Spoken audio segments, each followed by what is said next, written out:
한 선교사 가족이 짐을 꾸려 길을 떠났습니다. 하나님의 부름에 따라 델마와 나티 부부 그리고 딸 클라라는 유럽의 알바니아로 이주했습니다. 저희는 브라질에서 왔습니다. 하나님께서는 저희에게 외방 선교에 대한 관심과 열정을 심어주셨습니다. 비록 모든 면에 있어 불편하고 도전으로 가득한 일상이 펼쳐지는 곳이라도 말입니다. 이 나라에 와서 느낀 것은 설교나 직접적인 복음 전도가 어렵다는 것이었습니다. 알바니아는 공산국가였던 배경이 있어 종교가 금지되어 있습니다. 1990년에 공산체제는 붕괴됐지만 여전히 국민들은 종교에 별 관심을 보이지 않았습니다. 알바니아 국민은 약 300만 명으로 재림 교인은 120여 명에 불과합니다. 델마와 나티 가족은 1994년 재림 교회가 처음 세워졌던 코차라는 도시로 파송되었습니다. 첫 해가 가장 힘들었습니다. 그들의 모든 노력에도 불구하고 단 한 명의 침례자도 없었습니다. 첫 해가 저물어갈 즈음 제 마음속엔 낙담만이 가득했습니다. 이 교회에서 그 어떤 기여도 하지 못하고 있었습니다. 저희는 숫자적인 성과에 목을 메고 있었던 것 같습니다. 한 해 동안 무언가 중요한 일, 큰 일을 하려고 늘 시도했었습니다. 좌절감이 극에 달했을 때 그는 브라질의 한 목회자로부터 함께 일하자는 제안을 받았습니다. 그는 아내에게 이 기쁜 소식을 전했습니다. 아내에게 말했습니다. 우리들로 브라질로 오라는 전화가 왔어. 어떻게 생각해? 여기 있어봤자 하는 일도 없을 거야. 여기 일은 접고 브라질로 들어갑시다. 그런데 아내의 대답은 제 기대와 달랐습니다. 아직 이곳에 머물러야 한다며 우리가 해야 할 일이 있을 거라고 했습니다. 어쩌면 이곳에서 우리를 훈련시키려는 계획을 갖고 계실 수도 있다고 말하더군요. 그렇게 그들은 달콤한 제안을 거절했습니다. 그리고 기도했습니다. 델마와 나티 선교사는 동네에 아이들이 많다는 사실에 주목했습니다. 왠지 클라라가 좋은 선교사가 될 것 같았어요. 집 앞에서 이웃 아이들이 클라라 같이 놀자 하고 부르곤 했어요. 우리는 배구 활동 공간을 마련해서 동네 아이들을 모았습니다. 그렇게 아이들이 교회에 나오기 시작했죠. 아이들은 일주일에 2번 우리와 어울렸습니다. 몇 주가 지나지 않아 아이들은 제가 목사라는 사실을 알게 되었고 아내인 나티와 클라라와 친해졌습니다. 이제 교회가 가득 차게 되었습니다. 이제 브라질에서 온 자원봉사자들을 함께 참여시켰습니다. 그중 한 사람인 안젤라는 친구인 파티온을 데려왔습니다. 파티온과 저는 곧 친구가 되었습니다. 함께 하나님을 이야기하고 성경을 공부하기 시작했습니다. 그 또한 저희 활동에 참여시켰습니다. 파티온은 새로 얻은 역할과 사명을 무척 좋아했습니다.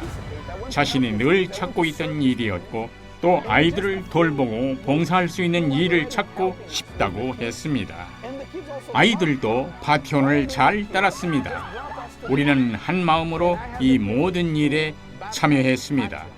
저는 파티온에게 침례를 베푸는 특권을 누릴 수 있었습니다.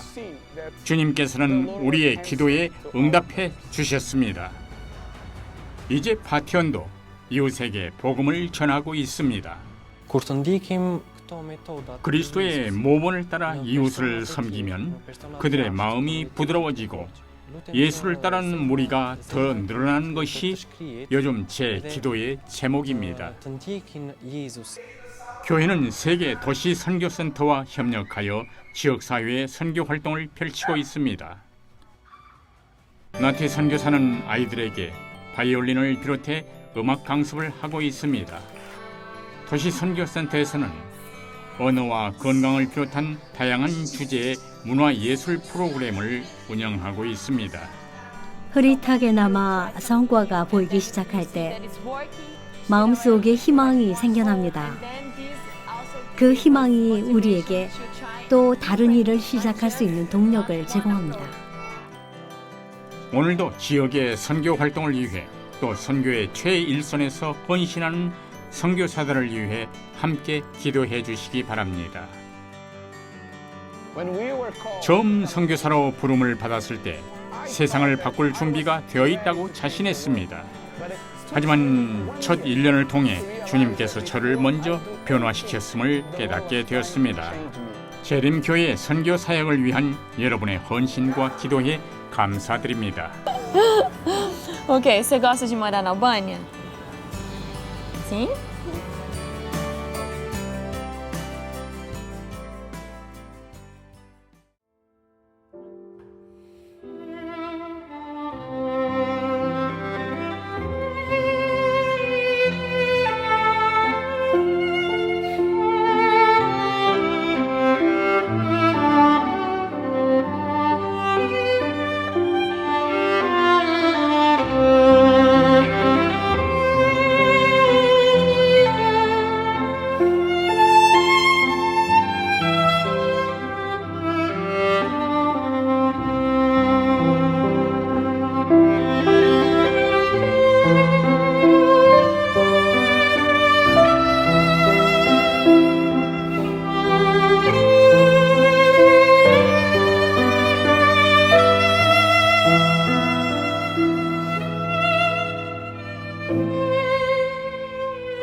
하늘에 계신 거룩하신 우리 하나님 아버지,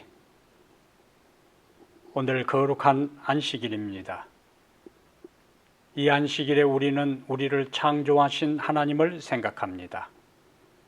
그리고 우리가 범죄했을 때에 우리를 다시 구원해 주신 하나님을 기억합니다.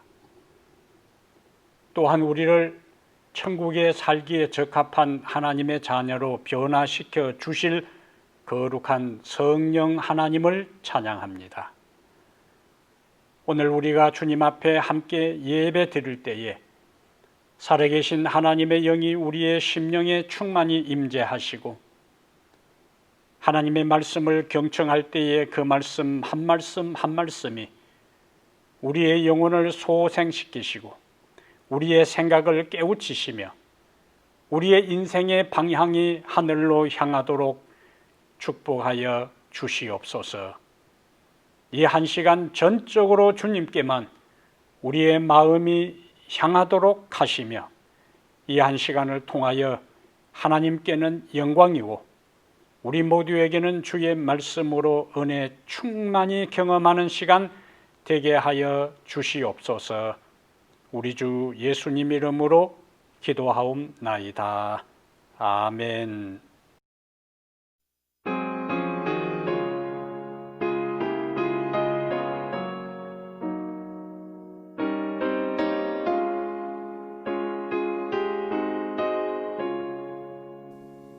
주님의 사랑 크고 놀랍도다. 죄지어 멸망받게 된 나를 주님과 함께 걷게 해주시니 그 속에 힘 날 정케하시네. 주님의 구원 크고 놀랍도다.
천지 만물을 말씀으로 창조하신 전능하신 하나님 아버지, 날마다 우리의 삶 가운데 함께하여 주시고 긍휼하신 하나님의 은혜의 손길을 경험하게 해주시니 감사와 찬양과 영광을 드립니다.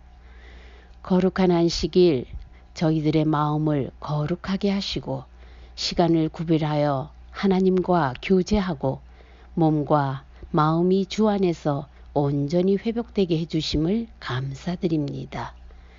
한 주일 동안도 각자의 삶의 무게로 인하여 허락하고 축복해 주신 귀한 시간을 주님을 위해 쓰지 못하고 돌보아 주심을 감사하지 못하는 죄 많은 이 몸 이대로 주님 앞에 나왔습니다.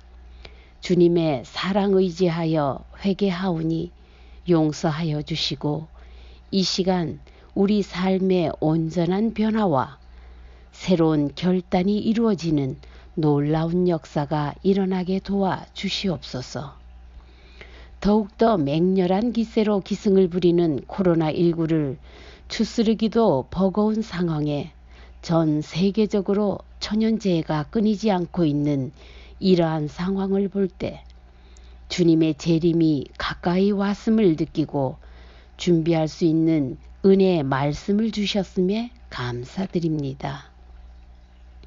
세상이 영적으로 흔들리고 많은 사람들이 난리와 소문에 요동하는 지금 저희 교회가 반석 위에 굳게 서게 하시고 날마다 구원받는 영혼을 더하게 해주시며 영적으로 강건하여 한 사람도 실족하는 일이 없도록 저희들 마음에 기도의 불꽃이 일어나 기도의 응답이 넘치는 교회와 각 가정 되게 하옵소서.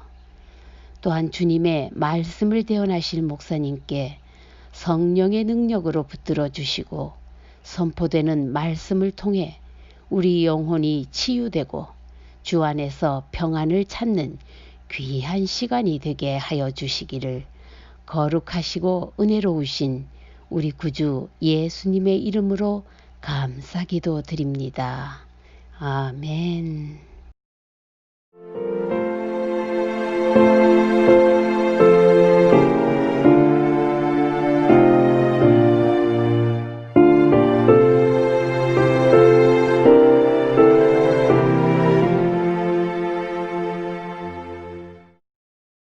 사랑하는 타코마 교회 성도 여러분, 그리고 전 세계 여러 나라에서 팟빵과 유튜브를 통하여 이 말씀을 청취하는 그리스도 안에서 형제 자매된 애청자 여러분, 안녕하십니까? 오늘 이 안식일을 맞이하여 다시 한번 말씀으로 여러분을 만나게 됨을 기쁘게 생각합니다. 하나님께서 오늘 드리는 우리의 예배를 통하여 영광을 받으시고 우리의 마음에는 세상이 줄 수 없는 감동과 기쁨이 충만하게 되기를 간절히 바랍니다. 오늘 함께 연구할 하나님의 말씀은 창세기 17장 15절부터 22절입니다. 창세기 17장 15절부터 22절요. 하나님이 또 아브라함에게 이르시되 네 아내 사레는 이름을 사레라 하지 말고 사라라 하라. 내가 그에게 복을 주어 그가 네게 아들을 낳아주게 하며 내가 그에게 복을 주어 그를 여러 민족의 어머니가 되게 하리니 민족의 여러 왕이 그에게서 나리라. 아브라함이 엎드려 웃으며 마음속으로 이르되 100세 된 사람이 어찌 자식을 낳을까? 사라는 90세니 어찌 출산하리요 하고 아브라함이 이에 하나님께 아뢰되 이스마엘이나 하나님 앞에 살기를 원하나이다. 하나님이 이르시되 아니라 네 아내 사라가 네게 아들을 낳으리니 너는 그 이름을 이삭이라 하라. 내가 그와 내 언약을 세우리니 그의 후손에게 영원한 언약이 되리라. 이스마엘에 대하여는 내가 네 말을 들었나니 내가 그에게 복을 주어 그를 매우 크게 생육하고 번성하게 할지라. 그가 12두령을 낳으리니 내가 그를 큰 나라가 되게 하려니와 내 언약은 내가 내년 이 시기에 사라가 네게 낳을 이삭과 세우리라. 하나님이 아브람과 말씀을 마치시고 그를 떠나 올라가셨더라. 아멘. 22절까지 말씀을 살펴보았습니다. 오늘은 창세기 17장 15절부터 22절을 본문으로 해서 우리를 웃게 하시는 하나님, 우리를 웃게 하시는 하나님, 이런 제목으로 하나님의 말씀을 함께 살펴보겠습니다. 요즘은 세상이 이런저런 일로 어수선하고 혼란스러워서 웃을 일이 별로 없는 것 같습니다. 코로나 사태가 장기화되면서 일상이 거의 마비되었지요. 그러다 보니 우울한 감정을 호소하는 사람들이 증가하고 있습니다. 한편 경제적인 압박까지 받는 사람들은 사는 게 쉽지 않은 현실입니다. 아담과 하와가 살았던 에덴은 즐거움의 동산이었어요. 에덴이라 하는 이름 자체가 기쁨, 즐거움이라는 뜻이거든요. 그런데 범죄로 인하여 그 즐거움의 낙원, 웃음의 낙원에서 추방되면서 이 세상은 웃음은 울음으로, 즐거움은 괴로움으로, 기쁨은 고통으로 변하고 말았습니다. 아이가 태어날 때 울면서 태어납니다. 그리고 죽을 때에는 살아있는 사람을 울리고 떠납니다. 인생은 울음에서 시작하여 울음으로 끝나는 거예요. 아마 인간이 범죄하기 전 에덴 동산에서 태어난 사람이 있었다면 그 아이는 태어나면서 울면서 태어나지 않고 웃으면서 태어났을 거예요. 이렇게 결국 이 세상은 슬픔 많은 세상인데 이 세상에 예수님이 오셨어요. 그리고 첫 공생애의 기적으로 가나의 혼인잔치에서 물로 포도주를 만드셨습니다. 혼인잔치에서 기대되는 분위기는 어떤 분위기죠? 기쁨과 즐거움입니다. 이것은 주님께서 기쁨이 바닥나고 웃음이 사라진 세상에 그가 오신 목적이 뭐냐? 기쁨을 다시 주시고 즐거움을 다시 회복시켜 주시려고 오셨다는 사실을 그가 최초의 기적을 혼인잔치에서 행한 것을 통해 우리에게 깨닫게 해줍니다. 주님은 천국의 비유를 말씀하실 때에 주로 잔치집을 소재로 많이 말씀하셨어요. 잔치집에는 기쁨이 있고 노래가 있고 웃음이 있습니다. 웃을 일이 별로 없는 답답한 현실 속에서도 하나님은 마침내 우리를 웃게 하실 것이라는 성경의 말씀을 통해 위로를 받게 되기를 바랍니다. 오늘 본문이 바로 마침내 우리를 웃게 하시는 하나님에 대한 이야기가 오늘 아브라함과 사라의 경험을 통해서 우리에게 말씀을 해줍니다. 그러면 오늘 본문 가운데 웃음을 주시는 하나님은 어떤 분이신가? 창세기 17장 1절에 하나님께서 아브라함에게 나타납니다. 창세기 17장 1절에 아브라함이 99세 때에 여호와께서 아브라함에게 나타나서 그에게 이르시되, 하나님께서 자기 자신을 어떻게 소개하지요? 나는 전능한 하나님이라. 하나님께서 자기 자신을 전능한 하나님으로 소개합니다. 그리고 18장 14절에는 사라에게 이제 다시 이야기를 해요. 아브람하고 대화를 하는 가운데 사라에게 어떤 일이 있을 것인가 하는 것을 하나님께서 다시 말씀을 하시는데 18장 14절에 여호와께 능하지 못한 일이 있겠느냐. 17장 1절에는 나는 전능한 하나님이라고 말씀하시고 18장 14절에는 여호와께 능하지 못한 일이 있겠느냐. 달리 말씀을 바꾸면은 여호와께는 모든 것이 가능하다. 여호와께 모든 것이 가능하다 하는 말씀을 여호와께 능하지 못한 일이 있겠느냐 하는 표현으로 더 강조를 하고 있습니다. 우리에게 웃음을 주시는 하나님은 바로 전능한 하나님이셔요. 하나님께서 아브라함에게 나타나셔서 최종적으로 아들을 주시겠다고 하셨을 때에 아브라함의 나이가 99세고 사라는 89세였어요. 그리고 하나님은 17장 16절에서 아브라함에게 사라가 아들을 낳을 것인데 그는 여러 민족의 어머니가 되게 하리니 민족의 여러 왕이 그에게서 나리라 이렇게 말씀을 하셨습니다.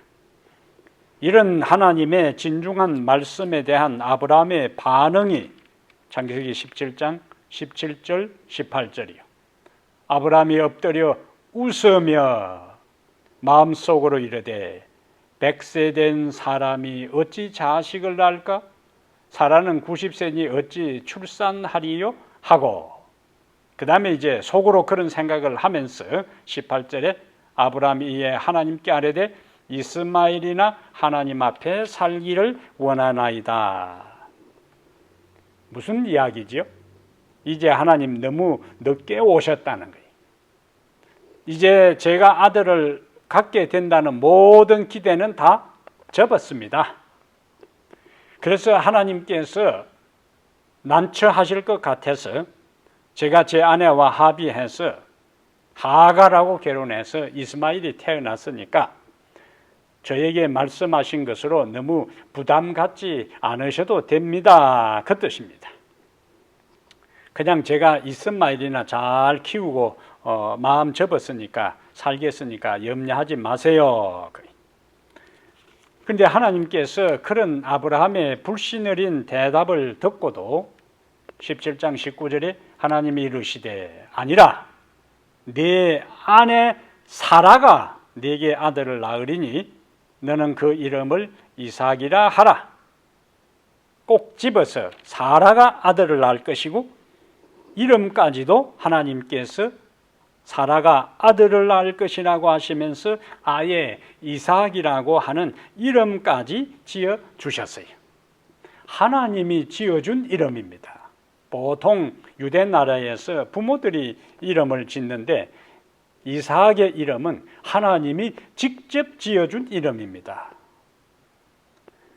창세기 18장에서 하나님께서 다시 아브라함에게 나타나셨어요. 아브라함에게 하나님께서 다시 나타나셔서 18장 10절에 그가 이르시되 내년 이맘때 내가 반드시 네게로 돌아오리니 네 아내 사라에게 아들이 있으리라 하시니 사라가 그 뒤 장막문에서 들었더라.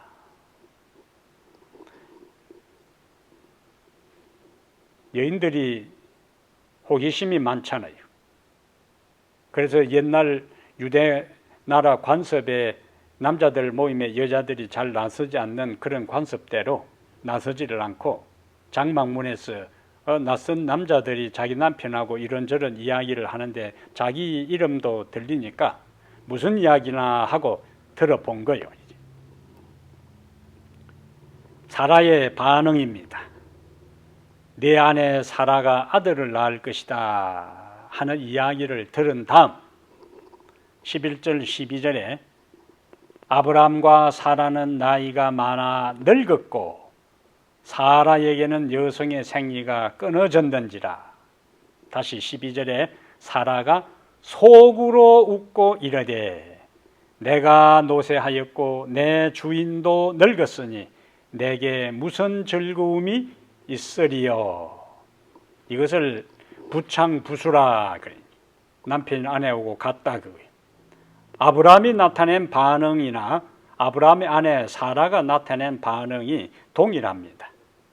남편도 나이가 많고 자신의 생리도 끊어졌으니 현실적으로 아들을 낳는 것은 불가능하다는 그의 생각이 하나님의 말씀에 참 어처구니가 없다 하는 그 생각에 미치자 웃음으로 표현되어 나타난 거예요. 속으로 웃었어요. 내 인생의 즐거움도 웃을 일도 없을 것이라고 그리고 스스로 단정합니다. 12절에 사라가 속으로 웃고 이르되 내가 노쇠하였고 내 주인도 늙었으니 내게 무슨 즐거움이 있으리요. 사실 하나님께서 아브라함에게 몇 살에 아들을 주겠다고 약속했죠? 75세 될 때에 아들을 주겠다고 약속하셨어요. 그러면 우리가 성경을 읽으면서 생각나는 것은 그냥 그 약속을 하시고 바로 빨리 주시지 왜 더 이상 아이를 낳을 수 없는 나이가 되도록 기다리게 하셨을까? 이런 생각이 우리에게 들잖아요. 근데 아브라함과 사라에게 하나님께서 아들을 준다는 약속을 하시고도 불가능한 상태까지 기다리신 그 하나님의 모습이 다른 곳에서도 유사한 형태로 나타납니다. 이스라엘이 애굽에서 나와 홍해 앞에 이르렀을 때에 하나님께서 이스라엘 백성들이 오기 전에 미리 홍해에 길을 내놓을 수도 있고, 그리고 이스라엘 백성들, 애굽의 군사들이 이스라엘 백성들을 추격해 오기 전에 또 미리 길을 내놓을 수도 있습니다. 그리고 40년 광야 생활을 마치고 요단강을 건널 때에 제사장들의 발이 요단강에 들여놓기까지 요단강은 갈라지지 않았어요.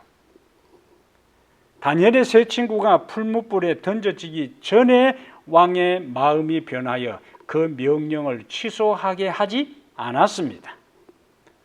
다니엘 사자굴 사건에서 다니엘 대적들의 음모를 왕이 사전에 알게 하실 수도 있었는데 하나님은 그렇게 하지 않으셨어요. 하나님은 종종 그분의 섭리로 우리의 인생을 막다른 골목까지 다다르게 하십니다. 벼랑 끝으로 몰리는 것 같은 상황에 처할 때도 있어요. 절박한 상황, 절망적인 상태까지 이르게 하십니다. 우리가 에스더서에서 살펴본 것처럼 에스더서에 전개되는 일들을 한번 보십시오. 얼마나 아슬아슬합니까? 인간적으로 모든 것이 끝났다고 생각하고 피할 길이 없고 살 소망이 없다고 생각하는 때에 하나님이 개입하셔요. 그리고 상황을 반전시킵니다. 그 결과 그 이후로 이루어진 일로 인해 인간은 하나님을 찬양하고 그분을 높이고 그분께 경배하며 그분께 전적으로 영광을 돌리게 됩니다. 그러므로 오늘 우리의 삶에 내가 막다른 골목에 처했구나. 나에게 더 이상 희망이 없구나. 내 삶에 더 이상 풀릴 가망성이 없다고 생각되면 무엇을 생각해야 될까요? 이제 하나님이 역사하실 때가 다가오고 있다고 오히려 기대하고 그분의 역사를 기다리게 되기를 바랍니다. 성경은 여러 곳에 모든 것을 하실 수 있는 전능하신 하나님을 반복해서 강조하고 있습니다. 에레미야 32장 17절에 주 여호와여 주께서 큰 능력과 표신팔로 천지를 지으셨사오니 주에게는 할 수 없는 일이 없으시니이다. 예레미야 32장 27절에는 나는 여호와여 모든 육체의 하나님이라 내게 할 수 없는 일이 있겠느냐. 다 하실 수 있다는 거죠. 이런 하나님을 믿는 사람은 마가복음 9장 23절의 말씀처럼 할 수 있거든이 무슨 말이냐, 믿는 자에게는 능히 하지 못할 일이 없느니라, 이런 확신을 가지고 살아갈 수 있습니다. 전능하신 하나님을 믿는 사람은 빌립보 4장 13절에 내게 능력 주신 자 안에서 내가 모든 것을 할 수 있느니라는 약속의 말씀을 붙잡고 살아갈 수 있습니다. 나의 능력과 지식, 경험과 상식 대신에 전능하신 하나님을 바라보며 살아가게 되기를 바랍니다. 그분이 때가 되면 우리의 삶에 전능하신 능력으로 역사하사 기쁨과 행복과 웃음을 가져다 주실 것입니다. 우리 하나님은 전능하신 하나님이십니다. 아멘. 두 번째, 그러면 우리가 웃음을 경험하기 위해서는 어떻게 해야 하는가? 하나님께서 우리에게 웃음을 주시는데 웃음을 실제적으로 우리가 경험하기 위해서는 어떻게 해야 하는가? 전능하신 하나님을 믿어라, 그겁니다. 전능하신 하나님을 믿어라. 아브라함은 처음에는 하나님께서 창세기 12장 2절에 약속하신 것, 내가 너로 큰 민족을 이루고 네게 복을 주어 내 이름을 창대하게 하리니 너는 복이 될지라는 이 약속을 100% 믿고 떠났어요. 갈대아 우르를 떠난 겁니다. 그리고 자그마치 지금까지 그 약속의 성취를 몇 년 정도 기다렸을까요? 75세에 하나님께서 아브라함을 부르시고 이 약속을 하셨어요. 아브라함은 그 약속을 믿고 철석같이 믿고 떠났습니다. 24년 동안 기다리며 살았어요. 그러나 큰 민족이 되고 이름이 창대해지고 복의 근원이 되겠다는 약속이 성취될 희망은 점점 보이지 않게 된 것입니다. 아브라함과 사라는 처음에는 그 약속의 성취를 하루하루 기다렸을 거예요. 그런데 그 약속이 이루어지지 않아요. 고대 세계의 노동력과 후손을 이어가는 것을 중요하게 생각하던 그 당시에는 아이를 낳지 못하는 것은 수치로 생각을 했어요. 아이를 낳지 못하는 사라는 자기에게 전적으로 책임이 있는 것처럼 얼마나 하루하루 마음고생이 심했겠습니까? 그래서 세월이 흘러 자신이 여성으로서 더 이상 아이를 잉태할 가능성이 생리적으로 끝났을 때에 얼마나 하나님이 원망스러웠을까요?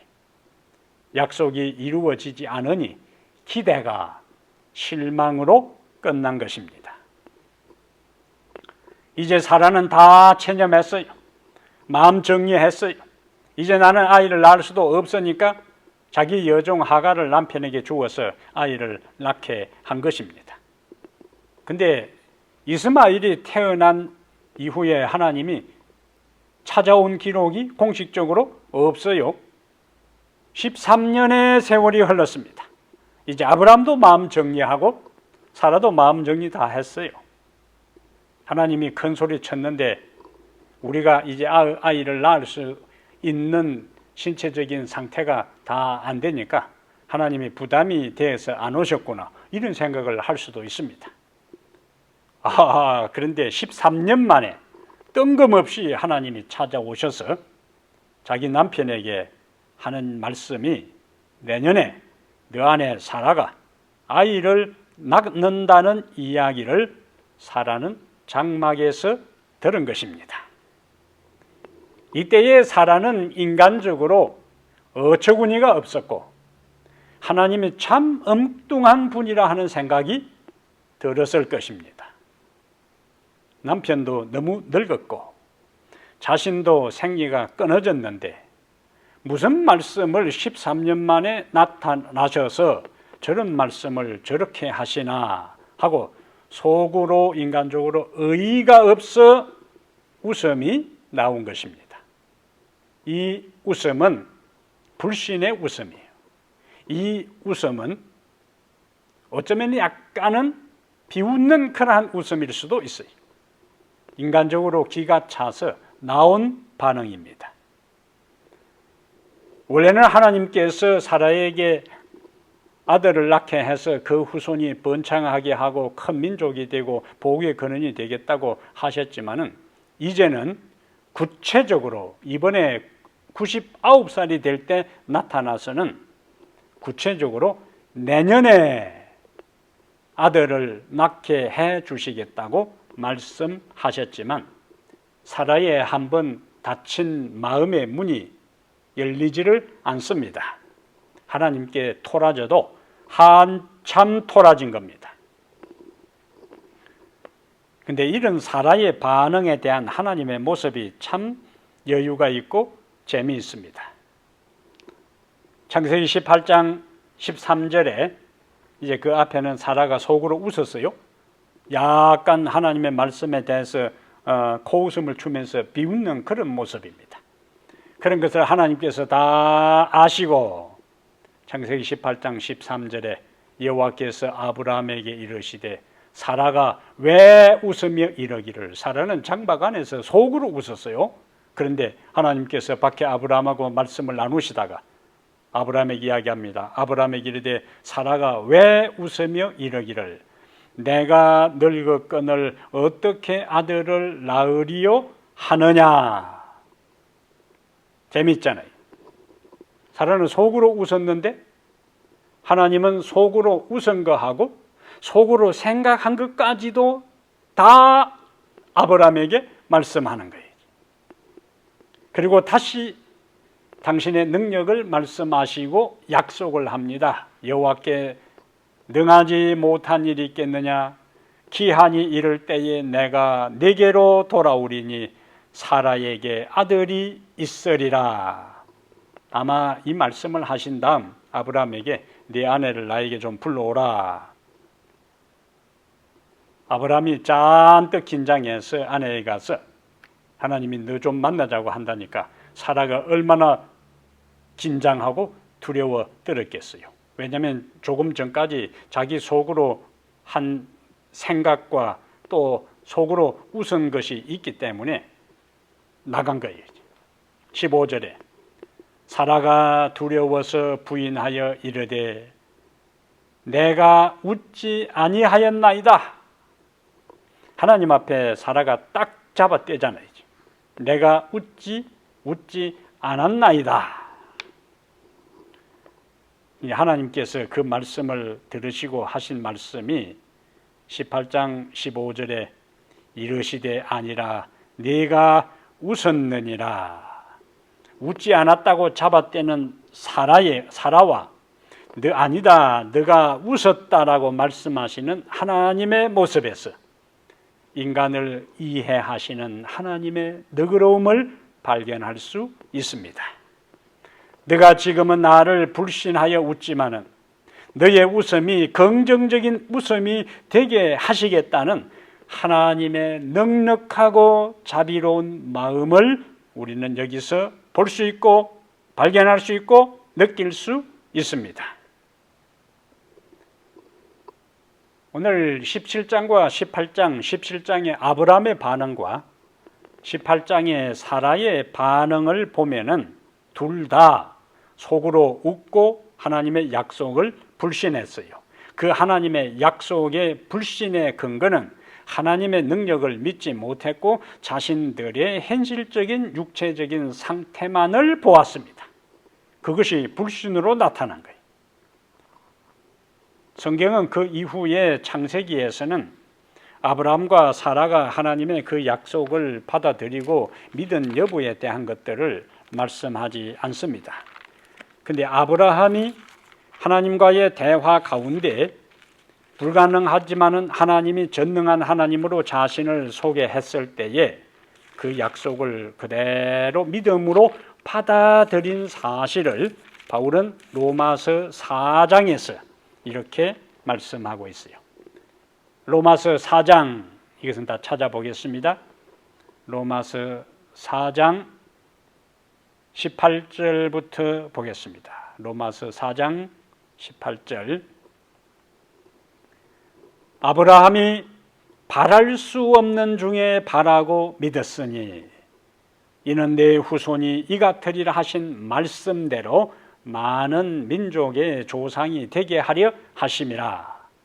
그 다음 말씀을 보면은 아브라함이 하나님의 약속을 받아들인 게 그대로 나옵니다. 19절에 그가 100세나 되어 자기 몸이 죽은 것 같고 사라의 태가 죽은 것 같음을 알고도, 이제는 인간적인 그 상황을 다 알지만은 믿음이 약하여지지 아니하고, 20절에 믿음이 없어 하나님의 약속을 의심하지 않고, 하나님의 약속 뭡니까? 내년 이맘때에 아들을 주겠다는 그 약속을 의심하지 않고 믿음으로 견고하여져서 하나님께 영광을 돌리며 약속하신 그것을 또한 능히 이루실 줄을 확신했다. 이것이 바울이 표현하고 있는 아브라함의 믿음입니다.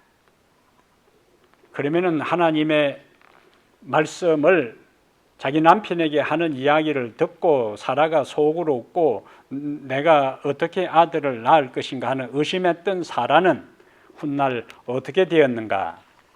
히브리 11장 11절에는 사라의 믿음에 대한 것을 이렇게 이야기합니다. 히브리 11장 11절. 믿음으로 사라 자신도, 여기 믿음으로 나오죠. 믿음으로 사라 자신도 나이가 많아 단산하였으나 잉태할 수 있는 힘을 얻었으니 이는 약속하신 일을 미쁘신 줄 알았음이라. 여기 미쁘다라는 말 나오죠. 이 미쁘다 하는 말은 신실하다, 성실하다는 뜻입니다. 하신 말씀을 그대로 이루신다는 거예요. 책임지고 시행하실 수 있는 그 의미가 미쁘다, 믿을 만한 분이라는 거예요. 이러한 모습은 우리에게 뭘 이야기합니까? 하나님께서 약속하신 것이 당장 우리에게 성취되지 않아도 하나님의 신실하심을 믿게 되기를 바랍니다.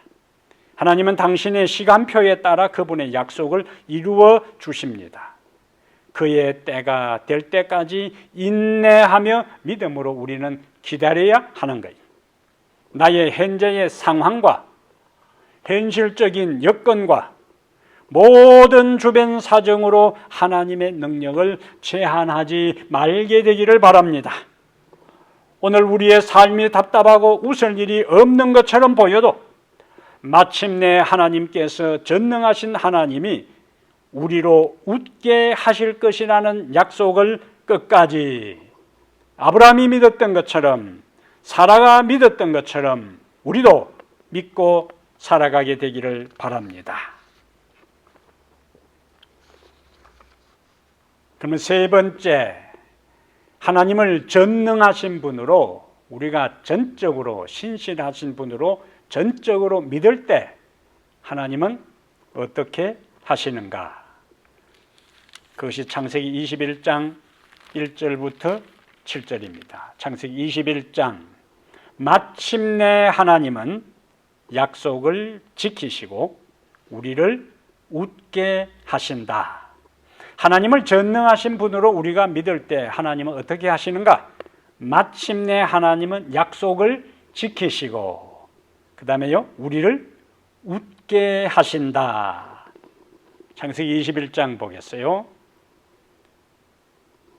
여호와께서 말씀하신 대로 사라를 돌보셨고 여호와께서 말씀하신 대로 사라에게 행하셨으므로 사라가 임신하고 하나님이 말씀하신 시기가 되어 노년의 아브라함에게 아들을 낳으니, 하나님은 말씀하신 것을 말씀하신 시기에 이루신 것을 강조하는 말씀입니다. 우리가 성경을 보면 하나님은 사라를 2번 웃기셨어요. 첫 번째는 언제 사라를 웃겼어요?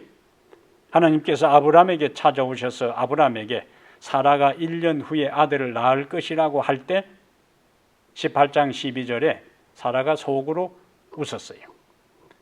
그때 사라는 장막문 뒤에서 그 말을 엿들었는데 속으로 이렇게 이야기했어요. 내가 노쇠하였고 내 주인도 늙었으니 내게 무슨 즐거움이 있으리요. 그런데 하나님은 그 의심의 웃음을, 불신의 웃음을 진짜 웃음으로 바꾸어 주셨어요. 아멘. 창세기 21장 6절에 사라가 이르되 하나님이 나를 웃게 하시니 듣는 자가 다 나와 함께 웃으리로다.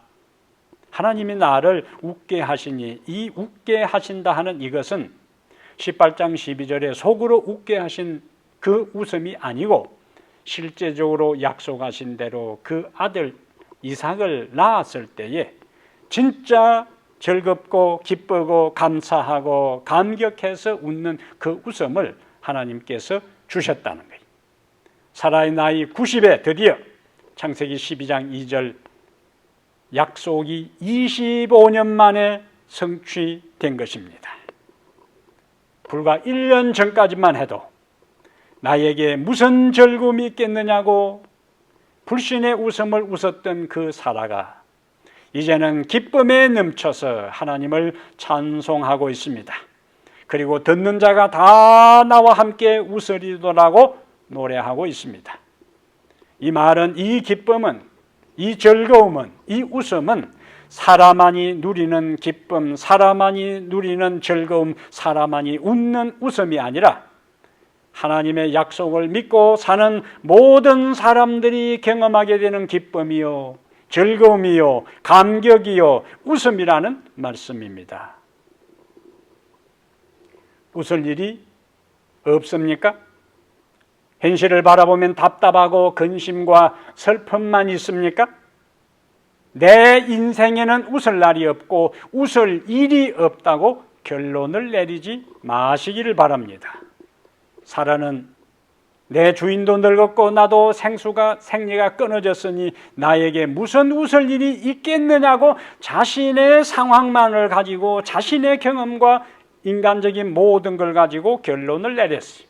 그러나 하나님은 그에게 웃을 일을 주셨고 기쁨을 주셨고 아브라함과 사라에게 약속하신 대로 마침내 그들에게 이삭을 주셔서 웃음을 주신 하나님은 우리의 삶에도 반드시 웃을 일을 주실 것을 믿게 되기를 바랍니다. 아브라함과 이삭의 후손으로 예수님은 오셨어요. 아브라함과 이삭의 후손이신 예수님은 바로 고단하고 고달픈 인생을 살면서 웃음을 잃어버린 우리에게 하늘의 기쁨과 소망과 행복과 웃음을 주기 위해 이 세상에 오셨습니다. 지금 어떤 슬픔과 고통이 있을지라도 그분은 성령으로 우리에게 기쁨을 주실 수 있습니다.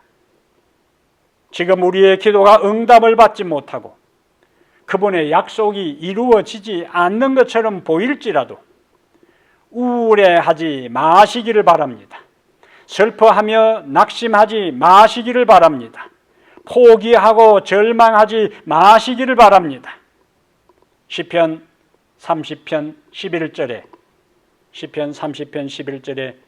주께서 나의 슬픔이 변하여 내게 춤이 되게 하시며 나의 베옷을 벗기고 기쁨으로 띄우셨나이다라는 다윗의 이 고백의 찬송을 우리도 부를 날이 반드시 올 것입니다. 하나님은 약속을 지키시는 분이십니다. 말씀하신 것을 반드시 당신의 시간표에 따라 이루시는 분이십니다. 그래서 민수기 23장 19절에 하나님은 사람이 아니시니 거짓말을 하지 않으시고 인생이 아니시니 후회가 없으시도다. 그 다음에 중요합니다. 어찌 그 말씀하신 바를 행하지 않으시며 하신 말씀을 실행하지 않으시랴. 저는 이 말씀을 절대적으로 믿습니다. 여러분도 이 말씀을 절대적으로 확신하고 믿게 되기를 바랍니다. 사랑하는 여러분, 오늘 우리의 삶의 현실이 답답하고 힘들고 어려워도 우리의 하나님은 그 모든 문제를 해결해 주실 수 있는 전능한 하나님이십니다. 이 하나님을 전적으로 신뢰하게 되기를 바랍니다. 모든 것을 가능하게 하시는 하나님을 믿으시기를 바랍니다. 그리하면 우리 하나님은 당신의 시간표에 따라 우리의 삶에 개입하시어 약속하신 것을 이루어 주실 것입니다. 주님이 약속을 지키셔서 결국 우리를 웃게 하실 것을 믿음으로 기다리시기를 바랍니다. 그 약속의 성취가 더디게 느껴질지라도 하나님의 능력과 신실하심을 인내로 기다려 마침내 웃게 되는 사람들이 되기를 주의 이름으로 축복합니다.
마침내 우리를 웃게 하시는 좋으신 우리 하나님,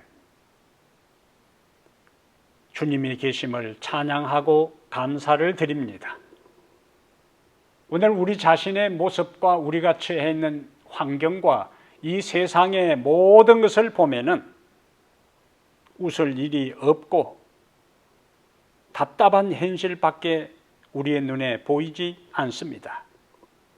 그러나 하나님, 아브람과 사라에게 웃을 일이 없고 기다림에 지쳐서 불신하고 포기한 그들을 하나님은 포기하지 아니하시고 찾아오셨습니다. 하나님의 분명한 언약의 약속을 강조하고 내년 이맘때에 아들을 주겠다고 약속하셔도 아브라함이나 사라나 둘 다 믿음이 없어 믿지 아니했음에도 불구하고 하나님은 그들을 인간적으로 이해하시고 용납하시고 설득하셔서 마침내 그들이 믿게 하고 약속을 이루어 주신 하나님 참으로 감사합니다. 우리가 인생을 살아가면서 때로는 하나님의 약속이 당장에 우리가 기대한 대로 기도한 대로 바라던 시간에 이루어지지 아니하여 실망하고 좌절하고 불신 가운데 빠져 있을 때에 우리를 말씀으로 찾아오셔서 우리를 다시 깨우쳐 주시고 우리의 믿음을 새롭게 하셔서 주님을 바라보고 살아가도록 도우시는 주 하나님의 자비하심과 은혜를 인하여 진심으로 감사를 드립니다. 지금의 세상의 삶이 우리가 살아가기에 녹록하지 않고 만만하지 않습니다. 하늘의 은혜와 능력이 우리에게 절대적으로 필요하오니 주 하나님 우리에게 오셔서 새로운 비전을 주시고 새로운 꿈을 주시고 새로운 은혜와 능력을 주셔서 인생을 헤치고 살아갈 수 있는 놀라운 힘을 우리에게 허락하여 주시옵소서. 그리고 오늘 우리의 삶이 암담하고 답답하다 할지라도 마침내 전능하신 하나님이 우리에게 오셔서 인내로 당신을 의지하고 기다린 우리에게 웃게 하시고 기뻐하게 하시고 찬양하게 하시고 즐거워하게 한 그날을 우리에게 허락하실 것을 믿사오니 주님을 찬양합니다. 마침내 우리를 웃게 하실 하나님을 바라보며 오늘의 삶 속에서 주님을 신뢰하며 살아가는 성도들 되게 하여 주시옵소서. 우리 주 예수님 이름으로 간절히 축복합니다. 아멘.